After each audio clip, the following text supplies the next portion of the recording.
Hey folks, welcome to another episode of Arcane Assist. I'm Tim, recording from the Seretti studio, home of Not Snakes Gaming. We'll have a link in the description below. If you have not already checked out their channel, awesome channel, totally sweet people, play lots of great games. Because I'm in the area and we had the opportunity, Corey, who we played a couple of times at conventions before, really sweet dude, started out in the Staten Island meta, is playing in Redcaps now, is that right? Yeah. So I was a Redcaps player. I lived in Philly for several years, and when I was there, mainly a Redcaps player. Now I live in South Jersey, so I'm not going there as frequently, but I still consider that kind of my home store. That's fair. We played at the Boker Brawl this weekend. Our teams actually got to match up again. Which is a little bit of a team repeat from Nova, because our teams played at Nova too. Right. Except this time it was the opposite result. We lost. So you win some, you lose some, right?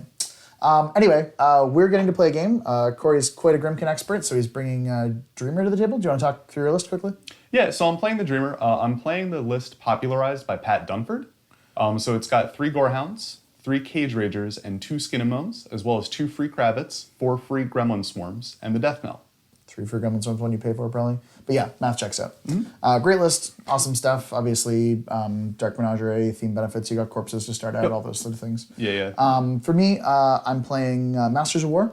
I'm actually, funny story, one of the gentlemen from Montreal left his SKORNE here, and we are arranging for it to be returned to him.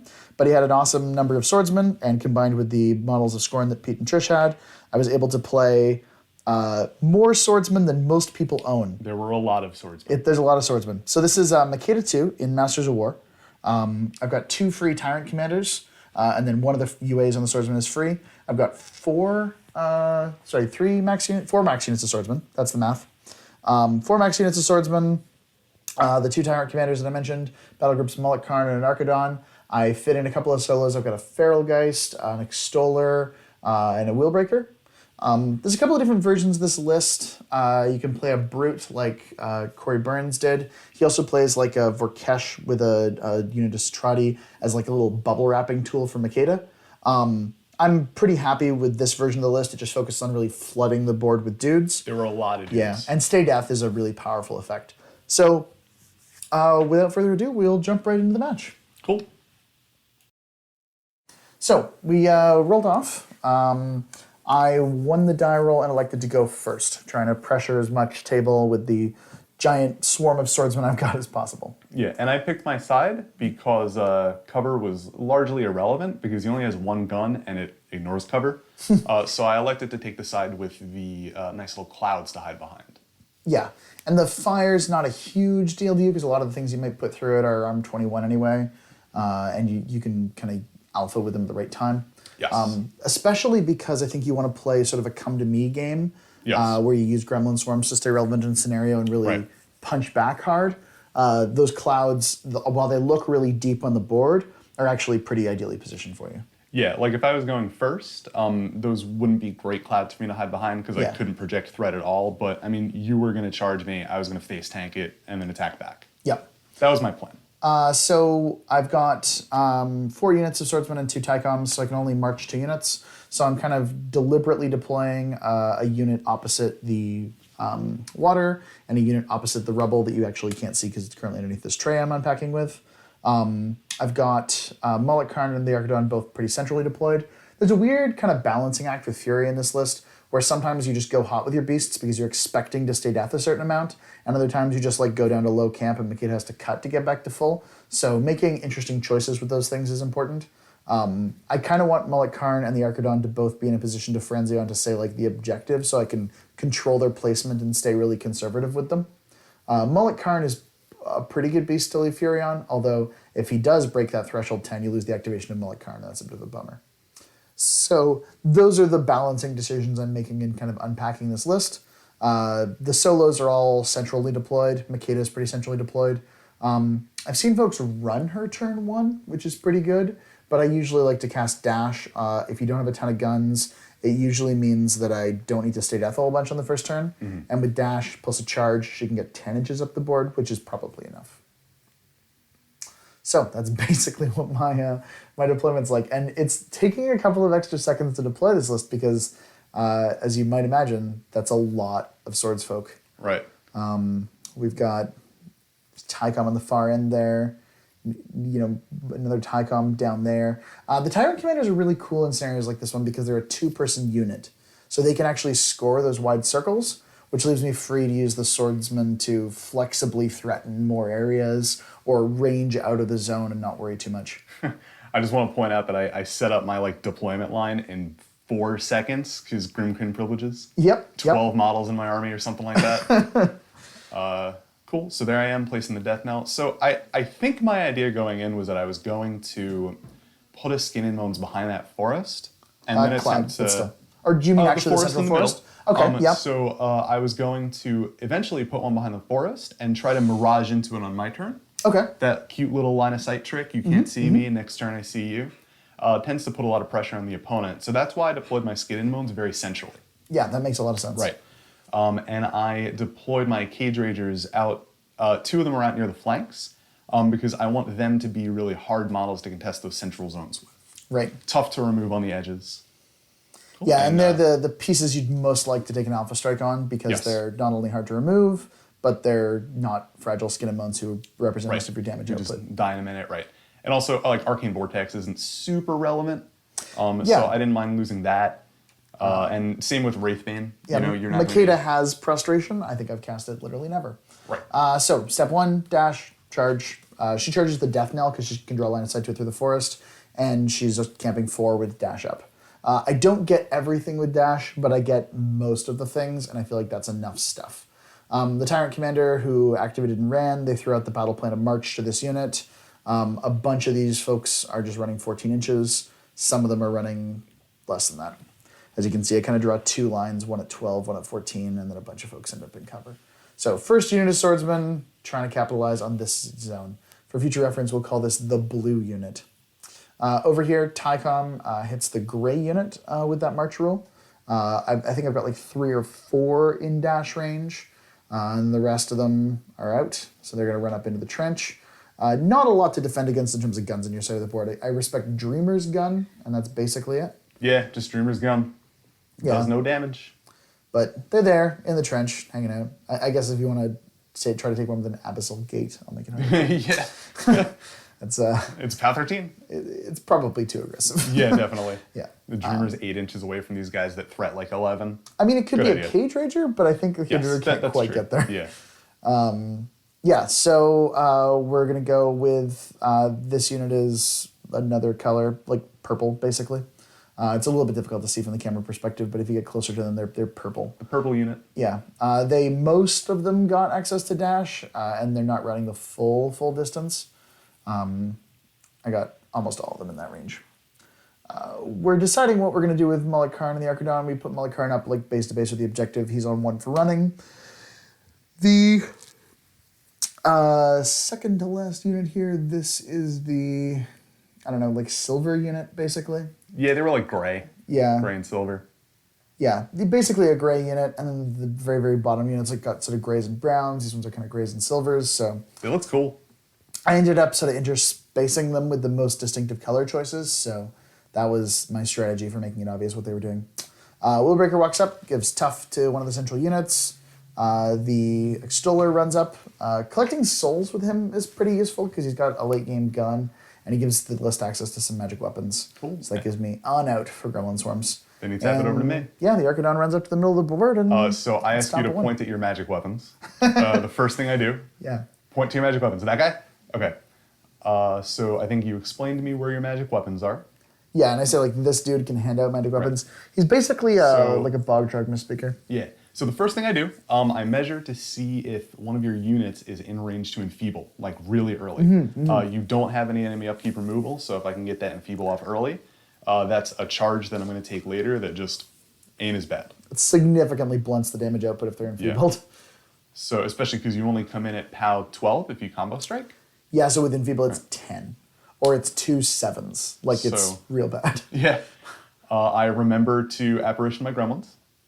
Step 1. Step 1, apparition. Step 2, run with a Cage Rager who's now on fire. You offer me a flame token like a gentleman, but I use my own. BYO flame. Yep. Yeah, and the enfeeble range you were just out, I think is what you're checking. I was out so. like an inch or something like that. It was very Which quick. is probably where the math adds up to. So I think we both deployed correctly and everything. So I move really aggressively with my Cage Ragers because I think, like we noted at the beginning, you really want them to take the brunt of the charge. But I place my Gremlin Swarms in such a way that limits the amount of guys you can get on me. It's kind of road blocking with them. That's a good stops strategy. landing zone. So now these ones on the side, because I deployed them behind Gorehounds, they can't quite get directly in front of me, so they're kind of toward the side. But luckily that forest is there anyway, so that prevents a bunch of guys from getting line of sight to where you could charge. Yeah. So that's probably the right side to shield that Cage Rager with. Yeah. So I can say I planned it. Mm-hmm. Cool. You decide not to go incorporeal with Dreamer this turn. We talked about that already. Yeah. She stays out of the fire, so she doesn't let herself on fire. Right. You really want her to be a ghost. It's key. But It's key. still a person, a floating person, but not a ghost.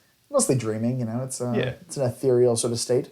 So I know you have Relentless Charge, but I put the manifest, what is it called? Artifice the Deviation there.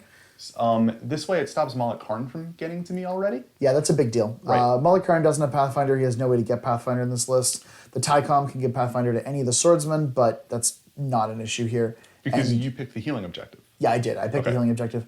I think that's really important with Makeda. The list has lots of native Pathfinder with all the relentless charges. I've got access to magical weapons with the guy who can grant magical weapons, but healing is key because sometimes she cuts, so she wants to be able to heal back up. Right, especially with only 2 beasts.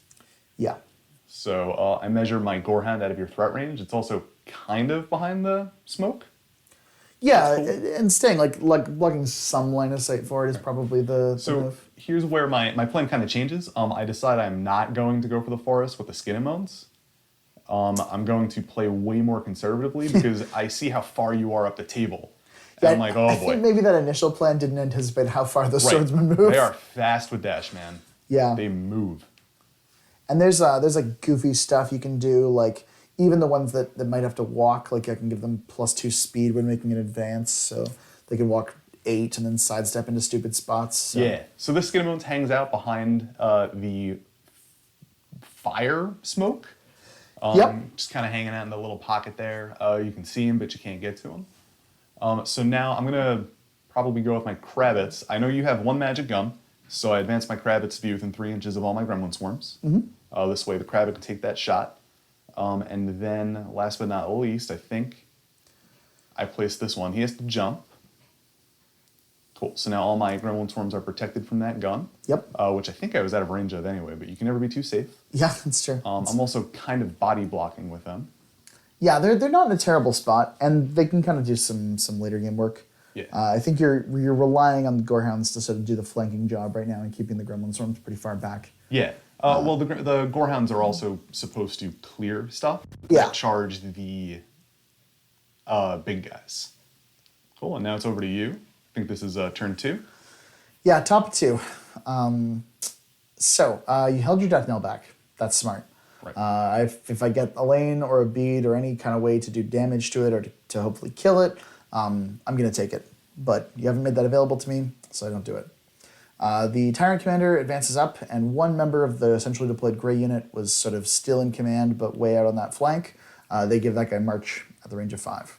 Yeah, I think it's also important, we may as well note, we kind of talked about it before the game, in addition to the obvious utility of +2 strength, the 5-inch aura on the death knell prevents you from healing with Makeda's ability. So it's like entropic field. Super important in this matchup. Yeah, +2 armor, not strength, but still. That's what I meant. It protects your beasts, but it's also the key piece that prevents stay death from running over this game. If you didn't have access to something that prevented me from staying death, this would be a pretty one-sided matchup. Having said that, I'm still going to put pieces into your zone, and I'm still going to kind of try to punish you for them, but I'm going to put as many models in my stay death range as possible. So I'm trying to do a ton of work to this Cage Rager. So step 1, I'm going to charge it with as many folks as can get in. Makeda, after the gray unit activated, and they just pressed forward and flooded that zone, she advanced and she cast Dash. That gives me enough range to get 4 charges in. Given that I'm getting 4 charges in, I feel like it's worth mini-feeding. So this unit mini-feeds. They're going to combo, and they're going to try to hold as much of the zone as they can. You move a bunch of them. The ones that are running, you put behind that wall. Yep. Which is pretty good. Yeah, having Relentless Charge means they can make use of defensive terrain pretty well. The banner stays kind of in both zones. The Tycom's at the back of that zone, so I'm threatening to score this zone. Right. So if Corey doesn't bring up his pieces and really kind of commit aggressively to being relevant in this zone, I'm going to, as soon as he backs off, score it with the Tycom and press with these swordsmen. My strategy is probably going to be to do that in both zones. Mm-hmm. I'm going to try to press as hard as I can in both places, see which flank collapse first, and then start counting down from there. The 4 charges on the Cage Rager here, they need 3s to hit, which is good. Defense 10. And I opt to do combos. So this is dice down 9 because he's in the Death Knell aura. I still feel that spike. But that's a spike. Yeah. And the guys who hit, because they're under the effects of dash, they sidestep back. And what's happening here is everyone's in 12, so they're ignoring free strikes from dash, but not everyone's in 10. So using that sidestep to pull them back buys me a little bit of space in terms of getting stay death onto them at the command range of 10. Right. Having said that, I'm kind of blowing up this Cage Rager. Yeah, you're stomping on them. Putting them back also forces me to put my Death Knell a little bit forward. Yep. And I think in this matchup, every time I have to move up with that Death Knell, it's scary. Threaten it as much as I can. Threaten it as much as you can. So, everybody in that little bubble there is in range. You're going to see a nice Tim Benke hair shot. I apologize. We've been in Philly for a couple of weeks, so it's, I'm using, Soretti right. conditioner, not my home stuff, so it's... They have good conditioner, I heard. They do, At the actually. Soretti Hotel. Everything at Studio Soretti is pretty excellent. The Shout out to food the is great, Sorettis. Yeah. For sure. But I'm just basically running this gray unit, putting them into a bunch of positions, advancing the Tycom, and putting them in that zone. Again, threatening as much as I can in that zone, holding pieces back to be relevant. So I advance the Extoller Soulward. He gives guidance to one member of the purple unit. Purple unit checks to see if the Gremlin Swarm is in... not Corpse Collection, but Armor Aura range of the Death Knell. And then they run, and because the guy's only defense, Armor 12, I just opt to combo just to make sure I kill the Gremlin Swarm. Mm-hmm. I probably could have done singles here and sidestepped into the other Gremlin Swarm, but I just kill it. And because the theme benefits takedown, I deny Corey from collecting a corpse on the Death Knell. And it's at this exact moment that I get really stressed out about not being able to get corpses. Yeah, and you're like, also when you kill that dude, I can't proc Sacrifice to heal the Cage Rager you did 1 billion damage to, right? And I'm like, theme benefits. Yeah, I check the card, and I'm like, oh, this says destroyed. I was gonna trigger it there and heal up that. I think you left that Cage Rager on 3. Yeah, probably. Yeah, that's not a lot of boxes. It is not. Yeah, you did 29 boxes with those 4 guys. I'm proud of them. Yeah, they did well. They did well. Molik moved up and riled for 2. Archidon moved up, riled for 2. I'm hot by 2 on the board right now. I'm expecting to stay to at least a couple times. Cool. Oh, you said she was on 2? She's on 4. She's on 4? Okay. Yeah, and there's 4 on the board, so I'm hot by 2 right now. Right. But again, that's why the Archidon's positioned to possibly frenzy the objective if it needs to. So I Serenity'd a bunch of beasts. Yep. I left one Fury on the Crabbit, who really hated that Cage Rager. Tried to take a bite out of him. Just kind of nicked his loincloth. Little tiny teeth. It's the opposite of the They have big teeth. Oh, yeah? I think in real life they'd be the size of like a lion. Oh. Like they're up to like your shoulders. That's pretty terrifying. Yeah, they're terrifying. It's comically so actually, but you don't upkeep Mirage. You dump it. I don't upkeep Mirage. I dump it because I had a Gremlin Swarms in front of the Cage Rager. Right. So he couldn't have done it anyway. Plus everything's kind of in threat now. So I do upkeep Artifice because it's keeping. I consider not doing it. Yeah. But I realize that it's keeping our boy Molik at bay. Because you're like, I'll move up the Death Knell and kill everything in the zone. Then you're like, if I move up the Death Knell and Molik Karn doesn't have an Artifice there, does it just sidestep off the objective and kill me? And I'm like, yes, he does. Yeah. So you upkeep the artifice. Yep, Tim was a gentleman and was like, hey, I'll kill you. And I was like, okay, I upkeep artifice. Only costs 1 to not die. Seems like a good deal. Right.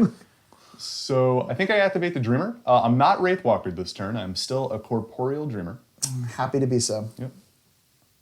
Yeah, she's playing a pretty conservative game, but I think she's playing a smart one. Manifest Destiny's up. I don't have any of the Arcana. Oh, by the way, I have Sacrifice, All Fall Down, and Desolation. Desolation, which I picked because I figured it would mess with Molik sidesteps. Yep. Yeah, I went into it. Yeah, I've done a lot of crazy stuff with Imperatus, so I went into this expecting that Molik was going to be super relevant. And you drop an Enfeeble that you don't need to boost to hit because you roll the hit, and you enfeeble the centrally located purple unit. Yes, the ones that are standing in the Artifice. Yeah, that's probably the best unit to enfeeble. Again, reminder, top unit, the blue unit, has power swelled. No one else has yet. Right. So you're enfeebling them before they get an opportunity to power swell. So this is that trample. So there were 4 warriors in front of my... 5. 5? Yeah, you get 5. Ooh. You trample over 5 different guys. The vector's pretty broad, but you get every single one of them. Yeah. You hit... Damage. A bunch of times. Yeah, Yeah. we resolve all the hits first and then do the damage.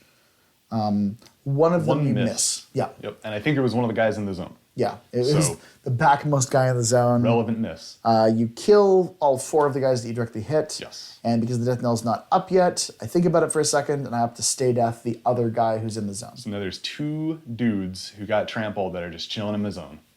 So Makeda's down to 3 fury, and 2 guys are in the zone, and that is fine by me. 3 dead guys feels relevant.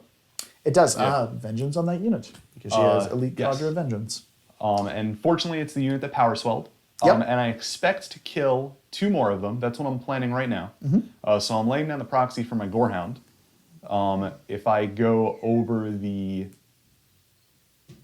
You helpfully moved a guy so that we can... Yeah, and you're well past the wall. Yep. Yeah, so you're only dealing with 7 state here. Yeah.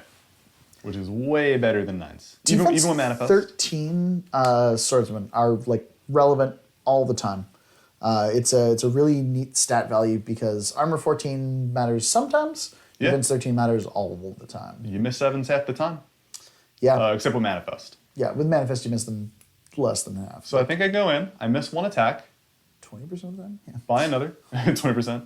Yeah. I miss another attack. This isn't supposed to happen. Yeah, I was supposed to kill them both in Lightning Strike, but I get 1. Yep. And you do break armor on them. You need not double 1s to kill them, so that kills. Pow 12 is good. And then I think miss by... Sorry, so you bought 2 attacks at this point? Yeah, so I bought 2. And no, I bought 2 on the guy, missed him, and then bought the 3rd, and that hit. And you hit him. Ugh, gross. Okay, so you're on 3, no lightning strike, killed only 1 model. That's disappointing. Yeah, it's fine. I kind of, for a second, I just tell myself, you know what? It's good to miss this. Right, for sure. If I'm going to miss something, it's got to be 1 guy, you know? And it's a unit you've already procced Vengeance on, so killing just 1 of 2 is not the worst thing imaginable. Right, it's not a guy in the zone, you know? It's perfectly fine. So now I'm trying to see if I can get a Cage Rager in there to kill, like, 3 guys. So you're digging pretty deep, but to do so I think you're measuring out a free strike you'd take on 1 of the swordsmen. Yeah, which we kind of decided, it's like POW 7. Because he's enfeebled. Yep. So at POW 7, and then we measure the Gorehound, you decide not to block a charge lane. He lights himself on fire to charge. Yep. And he's going to kill a couple of guys on the way. Just give you some vengeance attacks. Yeah, I mean, you need to kill these models. Yeah, I mean, it's the purple unit. I'm going all in on the purple unit. Yep. So first guy, the purple unit has tough for the Mortitheurge, so Makeda will stay death. Another tough check. You have to roll not double 1s for damage. She stay deaths that one as well, who does not tough. And then you buy another attack. Tough here, does not tough. And then I try to do math on what your Gorehound needs. I stay death again, and you make your final attack, and you kill him this time he doesn't tough, but now you don't have any fury left to buy sprint. So, and that was like the big thing. You know, I wanted to go in there, kill some dudes, and sprint, so I wasn't trading a 6-point light for, you know, a dude. Welcome to Makeda. Welcome to Makeda. I kill 1 guy. Okay, I did work. Great. Triggers vengeance. Right. Putting my Death Knell somewhere where I'm affecting everybody in the zone with his Entropic Aura. So no I heals. think you debate a couple of options here, and we talk about like Molik Karn placement, and you're like, if I put my Kidriger up here, can you get to me? And I'm like, well, if I do like a weird oblique charge and then sidestep, I probably get 1 inch after the Artifice, and then 2 off the objective, so like be outside of that bubble. Right. And you look at it a couple ways and decide you can kill the things you need to kill without. And so the big thing here is I have the proxy base where my Cage Rager is going to land. Yep. I want him in the Death Knell aura. Right. He's currently out, but I figured that if I kill stuff, I can get some corpses on the Death Knell, and then he'll be in later. So that was your free strike. Free strike didn't do any damage. Didn't do anything. Thanks, Enfeeble. And I think you hit a guy who passes a tough check. Yep. That's a bit awkward. Passing the tough, yeah. Yeah, he's outside of the Death Knell aura. But did you run out of Fury yet at this point? Yeah, I'm out. I'm out of Fury. Right. Actually, that's one of the reasons you pulled your Death Knell back is because you're like, oh, it doesn't matter if I'm entropic fielding these guys. You're out of stay deaths. Yeah. Because I used the last one to deny the Gorehound the sprint. Which, still a good play. Free Gorehound. You've got a couple of attacks here. You decide it's more important to kill the guy in the zone than to get the corpse to the Death Knell because that's the Cage Rager's last corpse. Yeah. And he's the closer model, so he has to collect it. One thing that's awkward, I have nothing to score circle zones with other than the Dreamer, who I want to keep behind that cloud until I have to take her out. Right. And so, having that Gorehound in the circle zone isn't that bad. Yeah. But so the Cage Rager there killed a bunch of stuff, but still is not quite in the Death Knell aura. Which is important. Because we determined that because of Bone Picker, he has to collect those corpses. Yes. And so electing to kill that guy in the zone first, I took his corpse and the other guys that I attacked were out of the Death Knell aura. Yeah, we're in a similar situation here.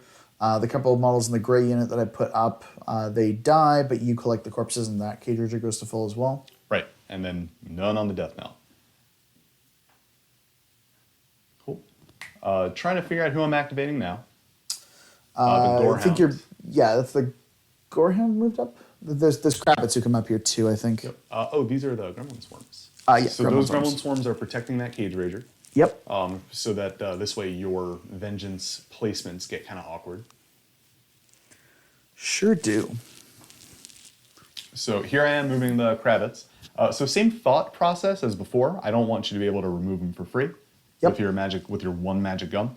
So I'm, protecting them with the Kravitz. They're also body blocking a little bit. I really, really, really don't want Tim to get a bunch of vengeance attacks on me. I don't think we talked about the ability that the swordsmen have where they can just put 1 damage. Right. It's penetrating strike. It only works against warjacks and war beasts, but they can choose to do an automatic point of damage.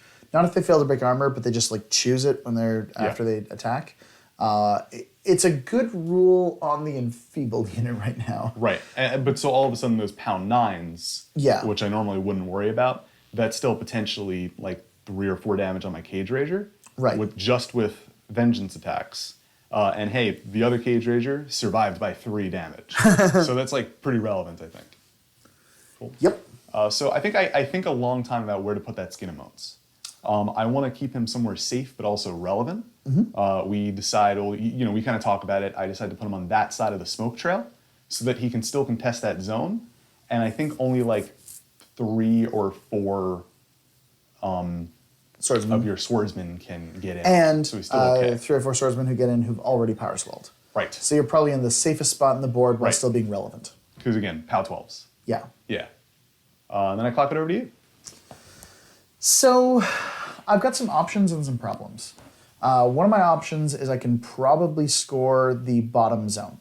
I probably spread the gray unit a little bit wide in it, use them as a sort of a threatening piece. Try to put as many damage rolls as possible into the Gorehound there. The gray unit's the one in the forest, right? Pardon me, sorry, the bottom gray, the sort of brown gray unit, the one in the very, very bottom zone. I have a whole ton of vengeances to move. Yeah. Everything gets to vengeance this turn. It's a bit inevitable Did I trigger every unit? vengeance. Yes, you did. Every single unit. You're welcome. You killed, in the very top unit, blue models with the Trample and the Gorehound. In the very center unit, you killed the gray models that had been in your zone contesting. In the penultimate unit, you killed the models with the Cage Rager and the one that was contesting the zone. And in the brown-gray unit, the very, very bottom portion of the zone, you killed one with the Gorehound. Actually, maybe you didn't kill one with the Gorehound here? Oh, we'll see. It's possible that you didn't trigger Vengeance at the very bottom unit. You may have only triggered 3 Vengeances. Yeah. Still, some models get to Vengeance. So you're rolling your attacks. Yep. And I think for the most part, you're electing to do 1 damage. Yeah. Oh, I'm sorry. This is against the Gorehound. Yeah, the guys who are attacking the Gorehound actually roll damage. They rolled really well. Yeah, I think you took out like half of it. Might almost have killed the Gorehound. Yeah. It gets close. It was at least half of it with just Vengeances. Yeah, POW 12s on a Gorehound, man. They're only armor. Nope, these ones are only POW 9. Ooh. They can only do POW 12s when they choose to combo. Got it. And they can only do that during their activation. Yeah, exactly. It's a star attack for them. Yeah, Gorehounds outside of the Death Knell still do not Fragile. like POW 9s. Yep. Yeah. Yeah, so I get a little excited about a couple of things available to me. One of them is giving magical weapons to Karn, having him go in, kill 2 Gremlin Swarms and a Cage Rager. So I'm like, Karn kills 2 Gremlin Swarms and a Cage Rager. That's awesome. It's probably a little bit haughty because he only has 4 attacks so much to kill the Cage Rager. At dice down 7, he's a weapon master. So at dice down 7, he does like 4 damage each attack, maybe 3.5. That does. But, spikes might do it. And plus, you're getting a little bit of like, dings on him right now. Yep, some chip damage with Vengeance. Chip damage. However, you'll see why this is a mistake in a second. Because I get excited about that line of play. I'm like, I do a bunch of damage to him, probably finish him with Swordsman. Even the enfeebled Swordsman can be relevant against him because they can do their 1 point of damage. I think you're activating Makeda. Yep. So, Makeda's cutting for 2 to get back up to 6. Got it. Oh, you're still in the maintenance phase. No. You moved so many models. It's lots of attacks in the maintenance phase. So I'm excited about the Karn plan. So I'm like, okay, how do I set up for this? What do I do? Probably a feat that guarantees a bunch of attack rolls. Right, look at me trying to act normal. Yeah. You're like, Yep. It's fine. Everything's fine here. Everything's cool. Okay. So this is a proxy base for where Karn's going to end up with. I'm like, I check to see a Gorehound. I'm like, ooh, that's pretty tight on my 5-inch movement. He has 6-inch movement, so it's 6-inch movement, yep. So I very quickly realized everything is fine. I could do a couple of cute sidesteps, maybe even come back a little bit with a sidestep, but I'm not using it for a lot of threat extension, so that's probably fine. Where Karn is there, I'm hoping to feat with Makeda, give magic weapons to Karn, move him up, kill 2 Gremlin Swarms and a Cage Rager. Yep. What I'm going to forget here It's a lot of work. Is sacrifice. I kill the first Gremlin Swarm, and you're like, so Look that at me waiting for takedown it. benefit, is that warrior models? And I'm like, Yeah. Sure is. I was like, oh, so Molik doesn't have takedown? All right, cool. Clock it to me. Yeah, we're going to raise some damage. And I'm like, yeah, kills a Gremlin Swarm. Kills a and you're Gremlin like, Swarm? Sacrifice. Erase all Yep. the damage. I'm like, that is correct. Yep, I should have activated these Swordsmen first, and they should have done the rest of the damage to that Cage Rager. So that Cage Rager is full. That other Gorehound is full. Things are looking good. Yeah. So that is what we call in War Machine a mistake. Would have been a much shorter game. So Tim immediately recovers. He's like, okay, well, sometimes you fall for sacrifice. Guess we just do it. Karn kills 2 Gremlin Swarms, as per the plan, with the magical weapons from the Extoller. And then he sort of repositions a little bit with the sidestep there, not anything too excited.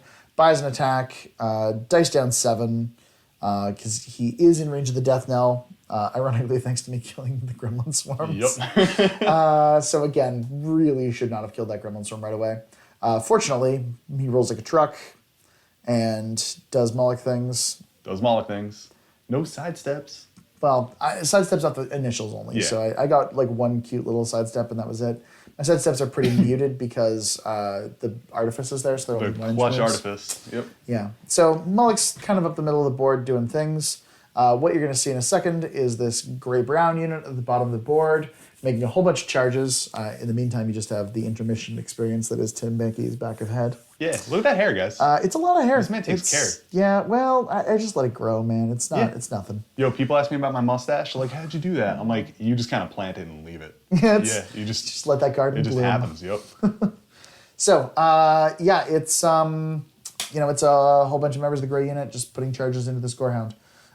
They don't power swell. I feel like armor 13 they can probably handle. I asked. Yeah. I was like, are they mini feeding Tim?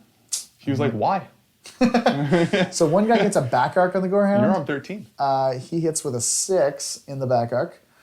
He just does a ton of damage. The second guy hits. I'm like, he does a good chunk of damage. Oop, And I knock over your dudes. I think I killed the Gorehound. I think the Gorehound said, what was it, 2 guys? Yeah, it was 2 combos. You comboed, right? Yep. Yeah, combos.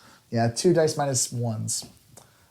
Turns out that was sufficient to kill a Gorehound. I was expecting it to require more attacks. I committed more models to it. And you had that feed up, so you didn't need to worry about hitting 7s. Yep.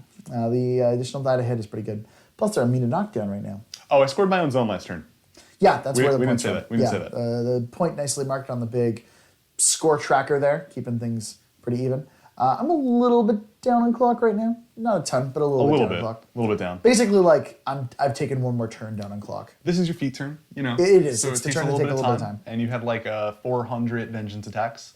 Yeah, I think approximately. That 400. takes a while, yeah. Yeah. So we're making some attacks. These are just penetrating strikes from the enfeebled unit. So like, we're mat 5, we don't care, we're gonna do a bunch of work. And Boost they're gonna to mat 5s, put damage in. Because they have 2 initials and they can do penetrating strikes, they're just like 1 damage. Yeah, it was actually a really good play. You don't expect a non-charging enfeebled unit at POW 7 to do 10 damage. Yeah. You know? It was pretty 5 big. dudes do 10 points. It was sick. Pretty cool. That's on the Cage Rager. So like he's taken 4 bot attacks from Molik Karn, like 10 damage from the enfeebled unit. This is on the central Cage Rager that's in the Artifice. Yeah, in case that wasn't clear to y'all at home. Yeah, I think he's on, I want to say like 6 boxes now? Maybe 5 boxes? Ooh, we can see. I think it's 5. Yeah, looks somewhere in that neighborhood. So I'm like, Archidon, I really need you to sprint back. Get him, Archidon. So Archidon charges. So you put him in. Costs him 1. He's POW 15. Makeda's boosted attack rules does apply to the Archidon check. I get a crit. I don't opt to use the crit because I don't really want to throw him over a bunch You of thought swordsmen. about it? You were like, am I going to crit pitch? Nah.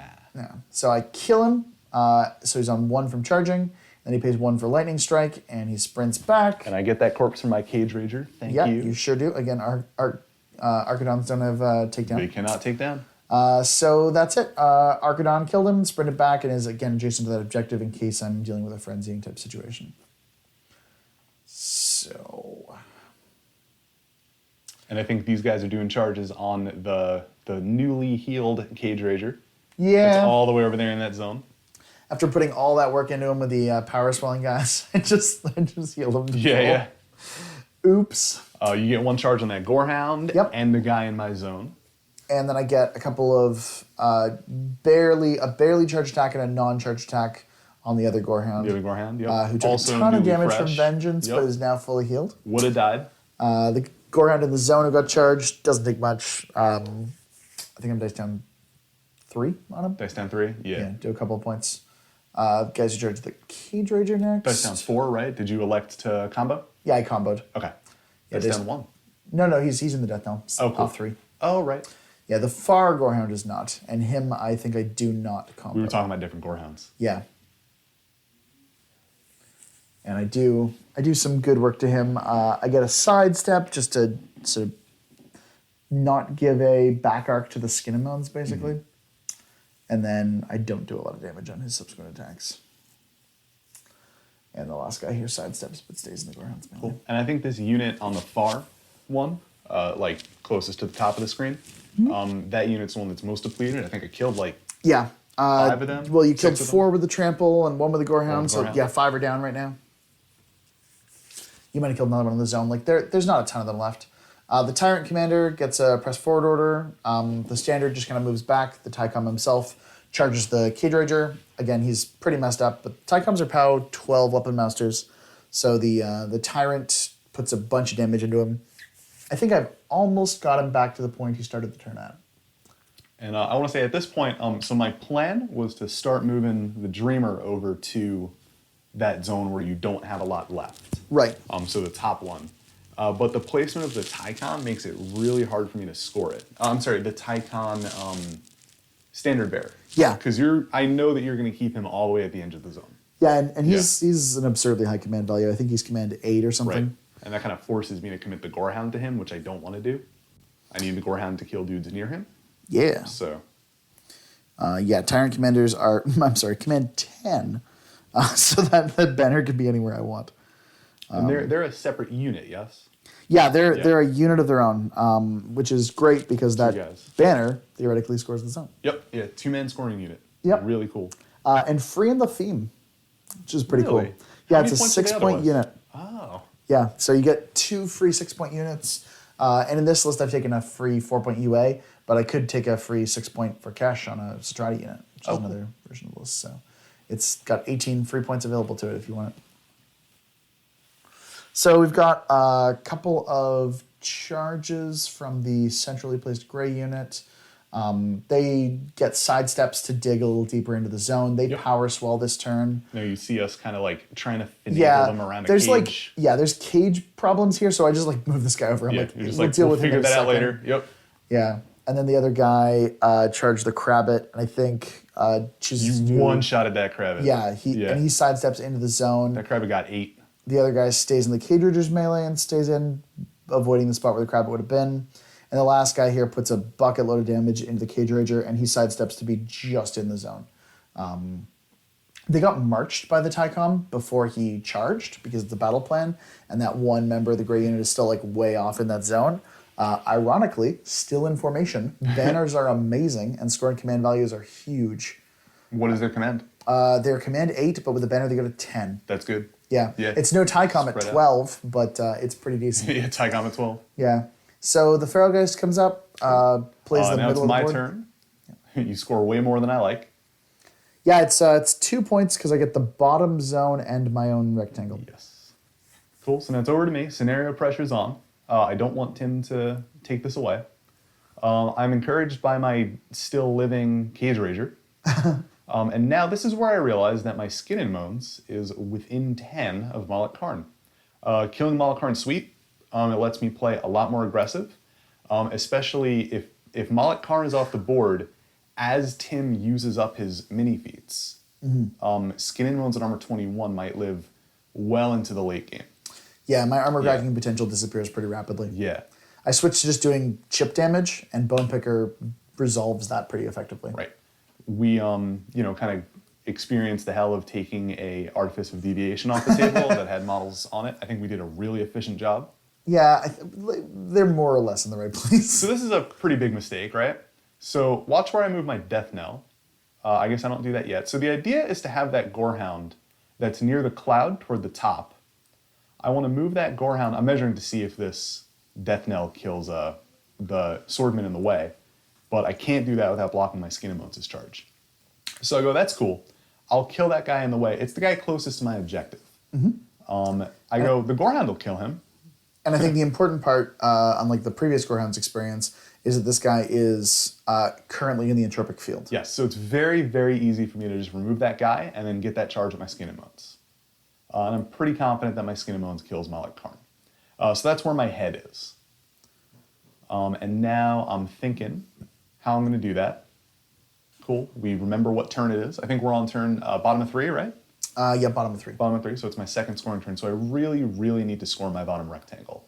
So I move my Death Knell here and block my Gorehound's path to kill the guy in the way. And kind of a boneheaded move. Yeah, I mean, it's an honest mistake. But it would have been really nice to do that Gorehound first. Yeah. You get a ton of stuff in the entropic field, which I think is pretty important. That was where my head was, and it came out really good. So I get a ton of guys in the entropic field. And now I think that this is when I realized that I made that mistake. So I moved the Dreamer over here. I did Wraithwalker this turn. Yeah, so and you're I like, don't... well, that's fine. The Dreamer can just kill him. Right. So now I go with the Dreamer. Well, she can't kill him, but if I crit, I can move him out of the way. So first, I take that hit. I don't crit. She has Future Sight. So I can go again for that crit. I miss. I reload. He is stationary, which is cool. I go again for that crit, because if the Dreamer crits a warrior model, she can advance She can him. move it out. I failed them both. So that's a big whopping 3 Fury off of her. So now I put Manifest Destiny up. I feel kind of comfortable standing where I am, even on no camp. Yes. Would you have rather spent that 3 Fury abyssal gating him? Nah, Tim, I stand by all my choices, even if they're bad. Because even if I could stay at him, and I think he's in entropic field range, you could just move him out of the zone. Yeah. Lesson learned. The Gorehound up here is walked around the two swordsmen who attacked it last turn and got to make a couple of attacks. First one does a bunch of damage to him, kills him, aces the guy. Yeah, he's trying to make up for last round. Yeah, he kills the first guy no problem, but the second guy he's got the cover bonus for, so he was needing the 7 to hit. Yeah. And he gets him in a couple of attacks, sprints back over the wall. Yeah, so I got 1 backstrike bonus and left 1 guy in cover, so it ended up just being a wash. But I still got them both, so that's cool. Yeah. And then I got to lightning strike, and I put my Gorehound behind that wall, hanging at a defense 16. So that's cool. Pretty good defense value. Pretty good. This is what I consider just trampling. Mm-hmm. And then I'm like, 3 bot attacks probably doesn't kill Molik Karn. It's close, but you're probably right. Yeah. It's way better to just get a charge in. So here, I wonder if I can get the Gorehound around through that forest, moving around my Cage Rager. And I'm kind of like trying to figure that out. I forget what I'm measuring here. I think... Let's look here. Yeah, we're checking to see... Oh, that was my Gremlin Swarm. Right. So I wanted to run my Gremlin Swarm in the rubble to get cover from the magic gun. But it turns out it's a ghost shotgun, so you don't care. It's a ghost shotgun, so it doesn't care. But more importantly, I think you wanted to avoid free strike from Makeda, who has magical Makeda, swords. right. I thought the Feralgeist had a magic attack. It does. He does. Can't make free strikes. Can't make free strikes. Because he is incorporeal at the moment. Yeah, I should know what that rule is because I have 4 incorporeal models, but mine don't even have attacks. Yeah, and they never go corporeal. Never go corporeal. Little ghostly gremlins. So I kill somebody. Yeah, this is the Cage Rager. He pivots a little bit, comes around, punches and kills a bunch of dudes. Yeah, this was very successful because there were like 4 or 5 guys around him. Yeah. And they were all in the Death Knell aura.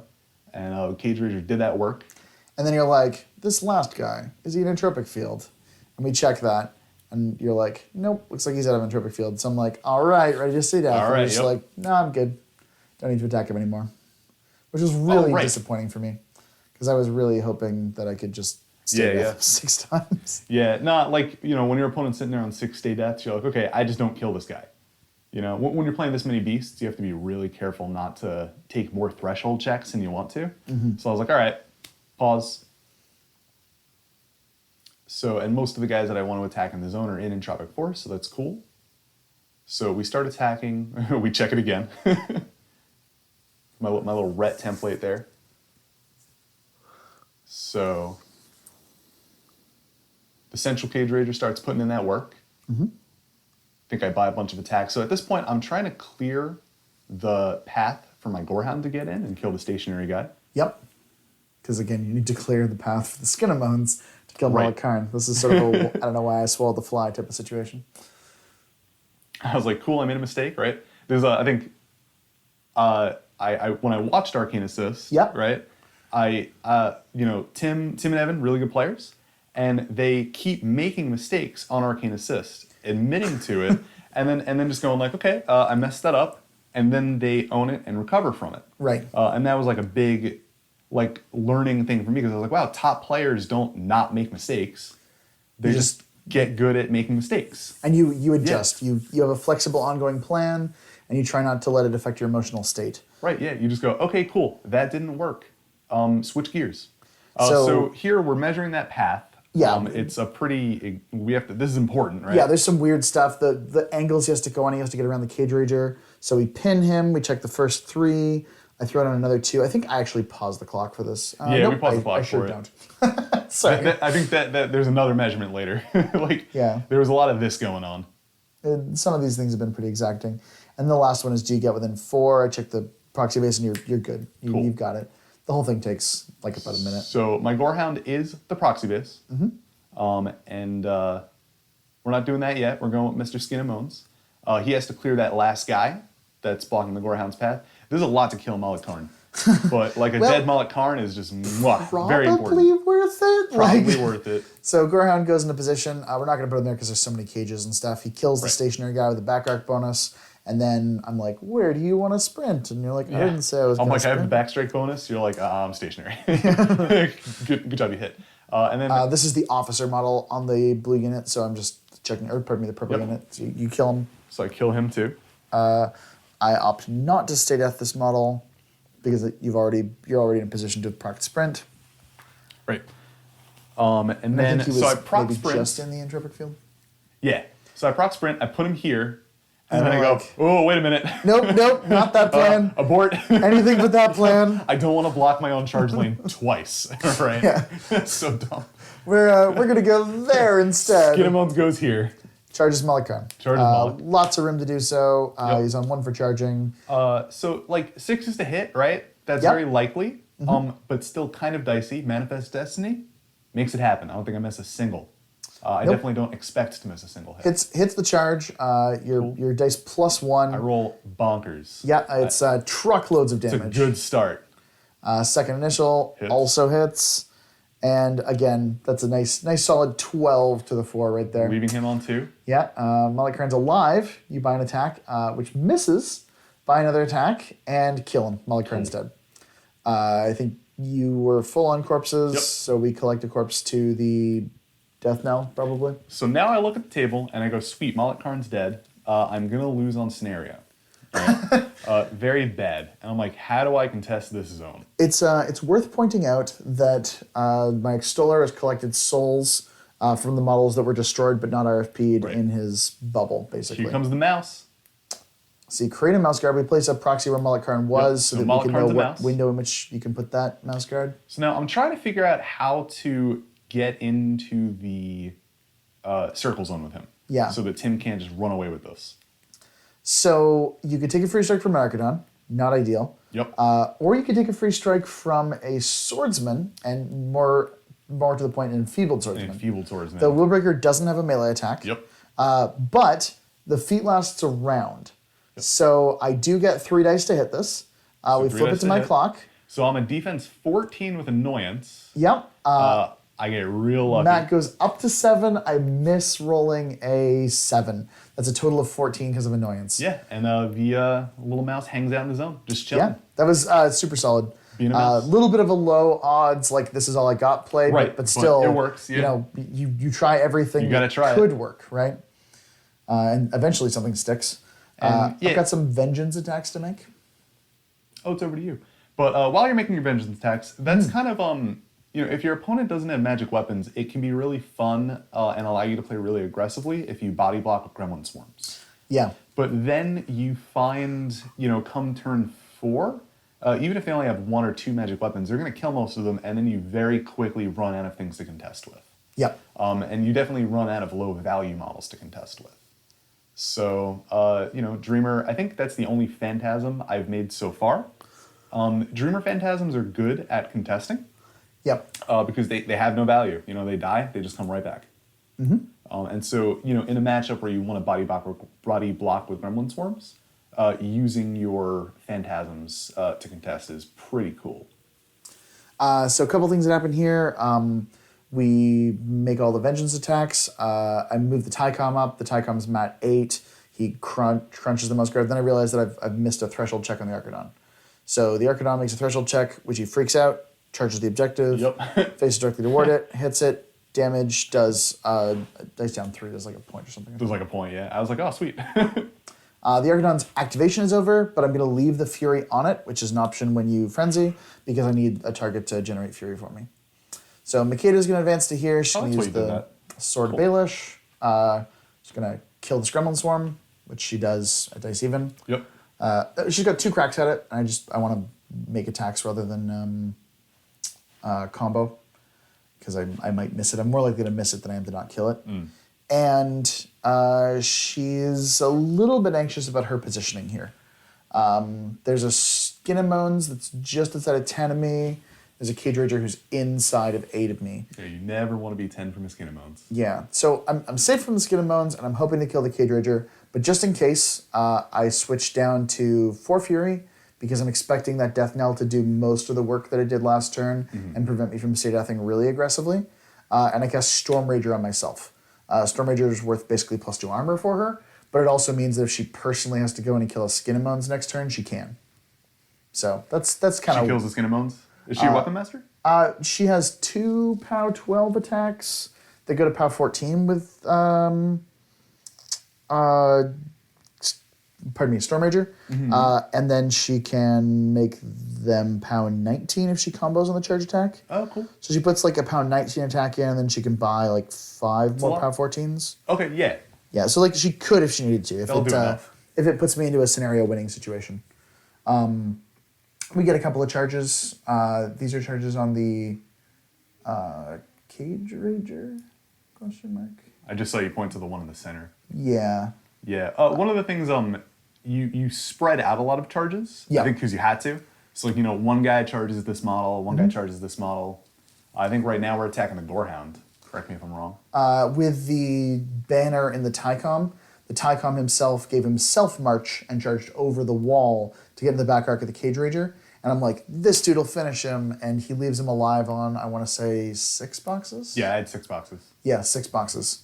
So I'm like, okay, what have I got left that can kill him? And you're like, the Archidon will kill him. I'm like, no, the Archidon can't. Yeah. It's not, the Archidon's not part of this plan. I was like, man, the Archidon's going to come in. You're like, yeah. Tim, you could have next leveled me. You could have been like, yeah, the Archidon. It's a good thing. Yeah. You're honest. Yeah, well, it's also on the camera, so. Right, yeah. Everyone would have known. So what happened is the Extoller moved up, and he aimed and took a shot at the Cage Rager, and he goes to power 17, so he dice down 4, boosted damage, and he left you alive on, I want to say, like 3 boxes. Yeah, it didn't do much. Yeah. Yeah, it was a good attempt. Mm-hmm. Boosted shots, the power 17 damage roll sometimes does it, because he Yes. gets to use your strength, but not this time. We put a bunch of attacks into the Skin and Moans, and I just roll like an abysmally huge number of 8s. And what you're seeing there is I'm just rolling like penetrating strikes. So the 2 dice are the hit roll, and the other one's the column roll. We're getting a little low on time, so we're switching to some like quick and dirty tech. Yeah. I'm down to sub 5 minutes. So I'm gonna clear my own zone, and I'm finally gonna power swell with this bottom unit, and they're gonna put a bunch of attacks into the Skin and Moans, and they're gonna charge the objective. The guys who charge the Skin and Moans in the back, they blow up damage on these power swells. These are all combo attacks. A couple of them a little lower than others, but between the, I think, 5 guys that I commit to the Skin and Moans, plus the enfeebled unit that managed to do like a handful of damage to it, the Skin and Moans here dies with a couple of attacks to spare. Pretty readily. I put 1 guy into the objective. He combos dice down 6, and he puts up 7 damage to it. Yeah. So I'm setting up to be able to pretty easily kill the objective next turn. Yeah. I'm scoring the zone there with the Tyrant Commander, who's just in the zone after killing the Mouse Guard. And up top here, I charge a Feralgeist into the Cage Rager, and he becomes corporeal. The Feralgeist does not very much damage. Yeah. Leaving you alive, I score 2 points, 3 CP lead. Right. So at this point, Tim is running away on scenario. I am running low on time. Things aren't looking up.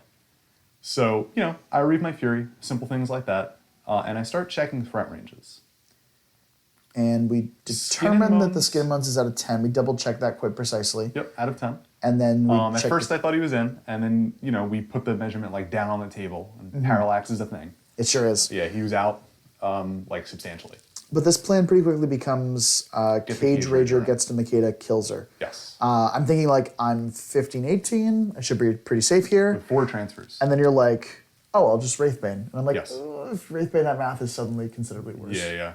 Manifest Destiny means you need 9s to hit, but your dice +1 instead of dice -1.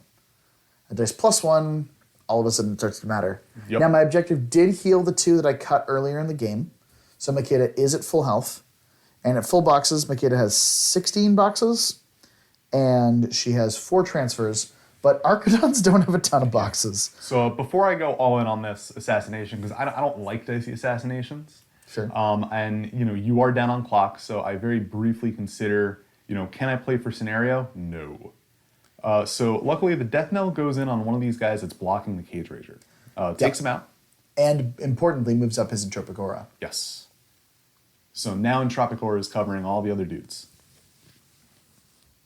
There's a banner who's in the way. We'll deal with that in a second. Yeah. But Dreamer moves up. She casts Manifest. Manifest is up. She heals the mind in the Cage Rager. Yep. And she casts Wraithbane on him. Yes. So that's leaving her on nothing, but, 3 for feeling Manifest. like the game's over anyway. 2 for Wraithbane. 1 to heal Mind. I think she's on 1. I think we marked it incorrectly here, but we'll fix it in a second. Okay. So the Skin and Bones goes up, and there's 2 crucial models in the way. The Tycom is somebody who can't afford to take a free strike from. Yes. He's a POW 12 Weapon Master, so you need to kill him. And that would be bad. And so here it is. Second initial on the I Tycom. think I boost damage on him. Yeah, that's the I right hit. call. Yep. Because he's on 16, I This is think. my apple. Boost Yep. and Fury, yep. Tycom has take 8 him boxes out. at arm 16. You don't tough. He was out of the Yeah, I think he was just out. He's also out of Makeda's 10 inches, so I couldn't have stay deathed him if I wanted to. And is he immune to knockdown? He might be. Okay. Anyway.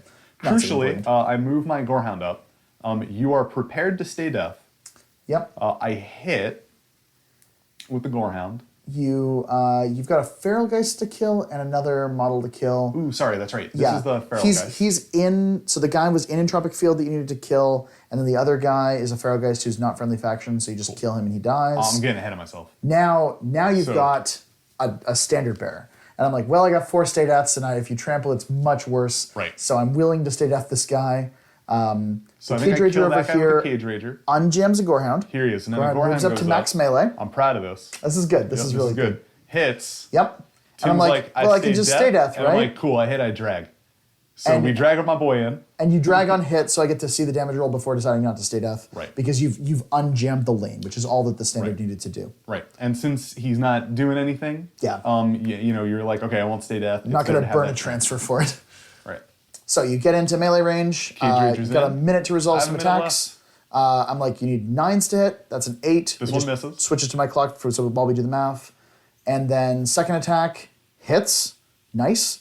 Dice +1 and does a truckload of damage. Like Yeah. 10 damage. So you go, ooh. We transfer it. Archidon Yep. takes it. Buys an Goes on the attack. Archidon. Lands the hit.